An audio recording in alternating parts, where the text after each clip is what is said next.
Track inspection करना ये जाहिर तौर पर जिम्मेदारी है वहाँ के जो लोकल रेलवे के कर्मचारी हैं उनकी जिम्मेदारी है। और इसके साथ साथ जिस तरीके से बाकायदा ट्रेन का एक जगह से जब दूसरी जगह एक स्टेशन से जब दूसरी स्टेशन पर ट्रेन जाती है तो उसके लिए बाकायदा ये देखा जाता है कि उसके बीच का ट्रैक सही तरीके से काम कर रहा है नहीं कर रहा है, और इसके लिए हर की जिम्मेदारी रहती है। ऐसे में इस तरीके की लापरवाही अगर होती है कि ट्रैक धंस गया और उसके बाद ट्रेन हादसा हो जाता है, कि जाहिर तौर पर कई बड़े सवाल खड़े करता है पिनाज, क्योंकि इससे पहले जो हादसे हुए हैं वो सिग्नल्स को लेकर हुए हैं कि फॉल्ट सिग्नल दे दिया गया या फिर जो रेलवे का गार्ड है उसने उस सिग्नल को सही तरीके से फॉलो नहीं किया, फॉल्ट सिग्नल लेकर वो आगे चला गया। तो ये सारी चीजें तमाम सवाल खड़े होते हैं। लेकिन अगर बाढ़ के पानी की वजह से यह हादसा हुआ है तो जाहिर तौर पर यह बहुत बड़ी लापरवाही है, क्योंकि ऐसा तो नहीं है कि उत्तर प्रदेश में बाढ़ आज से आ रही है। पिछले कई दिनों से उत्तर प्रदेश के कई जिले बाढ़ से प्रभावित है, जल जमाव कई जगह पर हो रहा है, नदियों का पानी कई इलाकों में घुस रहा है। ऐसे में अगर इस तरीके की स्थिति पिछले कई दिनों से बन रही थी तो क्यों इसे इसका इंस्पेक्शन सही तरीके से नहीं किया गया? बिल्कुल, यहाँ प्रथम दृष्टा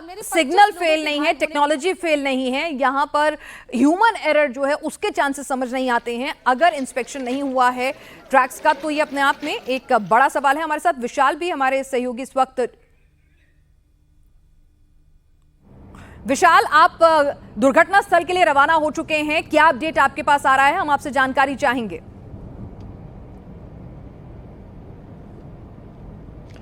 देखिए, इस पूरे मामले में मुख्यमंत्री योगी आदित्यनाथ ने सभी जो रिलीफ ऑफिसर्स हैं उनको साइट पर भेजा हुआ है, स्पॉट पर भेजा हुआ है। और जो अब तक की जानकारी है उसके मुताबिक एसडीआरएफ और एनडीआरएफ की जो टीम्स हैं, जो पड़ोस के जिले हैं सिद्धार्थनगर, अयोध्या और इसके अलावा गोंडा से, सभी जगहों से एसडीआरएफ और एनडीआरएफ की जो टीम्स हैं वो स्पॉट पर पहुंच चुकी हैं। रेस्क्यू ऑपरेशन बहुत तेज किया जा रहा है और ये माना जा रहा है कि अगले आधे घंटे में ये रेस्क्यू ऑपरेशन कंप्लीट कर लिया जाएगा। मुख्यमंत्री योगी आदित्यनाथ ने सभी अधिकारियों को, चाहे वो प्रशासनिक हो चाहे वो पुलिस के अधिकारियों हो, मौके पर पहुंचने के लिए क्या है और राहत और बचाव कार्य तेज किए जाएं, इसके इंस्ट्रक्शन दिए गए हैं। और रिलीफ कमिश्नर ऑफिस बाकायदा इस पूरे मामले की मॉनिटरिंग कर रहा है। अब तक की जो जानकारी है उसके मुताबिक 4 लोगों की इस दर्दनाक हादसे में मौत हुई है, जबकि 40 के करीब घायल बताए जा रहे हैं और 15 एम्बुलेंसेज इस समय स्पॉट पर मौजूद हैं, जो कि जानकारी रिलीफ कमिश्नर ऑफिस से मिली है। और यह भी बताया जा रहा है कि जो भी घायल हैं उन सभी लोगों को करीब करीब अस्पताल पहुंचा दिया गया है। लेकिन अभी भी ये चेक किया जा रहा है कि कहीं ऐसा तो नहीं कि किसी कोच में